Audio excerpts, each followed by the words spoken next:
This is the MTN 10 o'clock news. Good evening and thanks for joining us tonight. I'm Russ Riesinger. New tonight at 10, one man is dead after a mobile home fire at the Casa Village Mobile Home Park. It all happened around 6:40 this afternoon on Gold Strike Drive at the park near Monad Road and South 24th Street West. That man was on the exterior porch of the home. Battalion Chief Derek Mitchell says about half the home was burned. No one else was injured. No other buildings were burned. The fire marshal is now investigating. New data from the Centers for Disease Control shows a steep rise in overdose deaths during the COVID-19 pandemic. That could be partly because social distancing limited access to addiction and mental health treatment for many people. Q2's Mitch Legge takes a closer look at the problem. In 2020, over the course of the COVID-19 pandemic, a record number of Americans died from drug overdoses. In Billings, the need for mental health care was much the same, with a record number of people reaching out for help to Rimrock Foundation in Billings. The pandemic actually produced a second epidemic, and that is mental health crisis and an increase of substance use disorders. Our phones are ringing off the hook. Nationwide, overdose deaths in 2020 compared to 2019 have increased by 30%. 92,000 Americans died from overdose in 2020, according to data released Wednesday by the Centers for Disease Control. The same data shows that Montana's overdose deaths jumped 12% comparing 2020 to 2019. Last year, the state had 157 people die of overdose. That's 18 more than were recorded in 2019. There's a high suspicion that a lot of people might be going without services. People are really struggling, and as we come out of the pandemic, they're really looking for solutions to deal with something that may have arisen during the pandemic. We've been seeing in the national news how there's been an increase of overdose deaths. We anecdotally know that that's happening in our own community too. Kosevich said the Rimrock Foundation's Billings Mental Health and Addiction Center has seen the number of referral patients skyrocket over the past few years. Comparing the first 6 months of the past 3 years, the clinic has seen a 122% increase in people seeking services. In the first 6 months of 2019, the clinic saw 283 people referred for mental health treatment.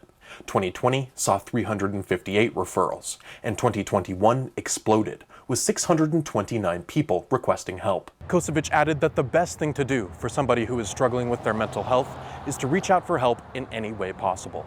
Reporting in Billings, Mitch Legge, MTN News. Well, the drugs most responsible for deaths in Montana were stimulants like methamphetamine and opiates such as heroin and other prescription painkillers. Wildfire season has exploded in Montana, leading Governor Greg Gianforte today to issue an executive order declaring a statewide fire emergency. As of July 14th, nearly 1,400 wildfires had broken out around the state, burning more than 141,000 acres. Of those fires, approximately 78% have been human-caused, which has led to a significant workload for volunteer and agency wildland firefighters. Today's executive order will help obtain additional resources and tools for state wildland firefighters, including the authorization for the governor to mobilize the National Guard. It will also provide relief for local and volunteer firefighters who have been strained under the record-setting fire season so far. Not even an hour after that order was issued, a new fire was sparked on the eastern side of the Crow Reservation. About a half dozen smoke jumpers and 2 helicopters responded to that Blacktail Creek blaze. The Bighorn Canyon National Recreation Facebook page noted that the smoke was visible from both sides of the park. That fire was started by lightning. It burned about 50 acres and it was not said to be threatening any structures. And now over to Chief Meteorologist Ed McIntosh. Seems like it's been a hot forever this summer already, and we may not have seen the worst yet. That's right. After a very hot June, we started off particularly hot in early July. Take a look at where the graphic is. Everything that's above the line shows above average temperatures. And you can see a couple of days drop down to about typical, but normally we'd have highs 85 to about 90 and overnight temperatures 55 to 60. So both the daytime highs and overnight lows have been trending warmer than we would typically see. But as we start looking into next week, if our 7-day forecast holds true, check out where we're going to end up. Temperatures 5 degrees warmer first thing in the morning, and we could be pushing close to 100 degrees on a pretty steady basis in the afternoons. We'll come back and take a look at the forecast details in just a few minutes. All right, thank you, Ed. A new grocery store at West Park Promenade has been delayed, but is expected to open next month. Town and Country Foods has been remodeling the 26,000 square feet of space. It was once Lucky's Market, which closed in February of last year. Those at West Park say the future business will be an anchor store and bring customers there. Management says the opening was expected to happen in June, but because of COVID, some equipment deliveries have been delayed. We had a truck of equipment crossing the border and took a couple weeks longer than expected. So now that's been cleared, it's on its way here. Anything post-COVID is difficult to get product in and equipment in. We have a few pieces of equipment that we're waiting on, but everybody here has been great. Well, Drake says the signs will go up next week and the expected opening will be in early August. President Biden says the only way he can get his infrastructure priorities done is through a two-track approach.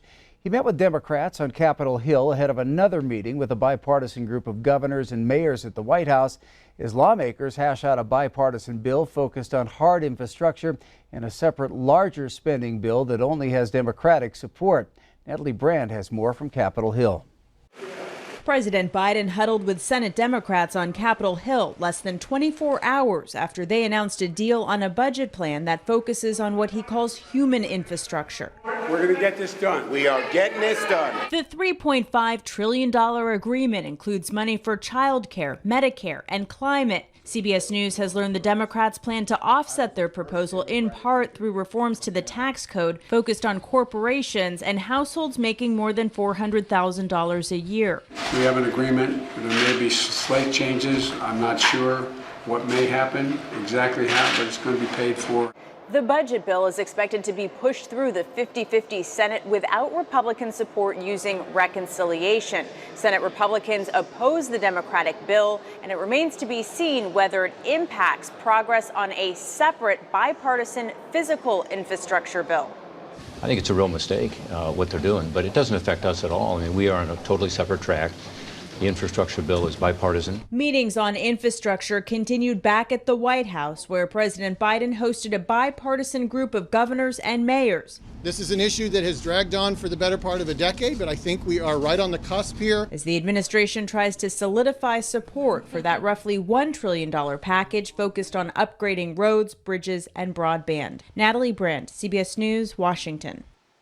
This week, more than 369 mayors from both parties penned an open letter to the president and congressional leaders urging them to take immediate action on the bipartisan infrastructure framework in the spirit of progress and compromise.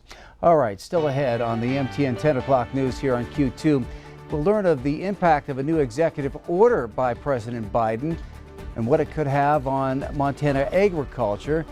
And then in sports, a star college athlete is now running away from the track in order to one day make a difference in her community. We'll hear more about her journey coming up.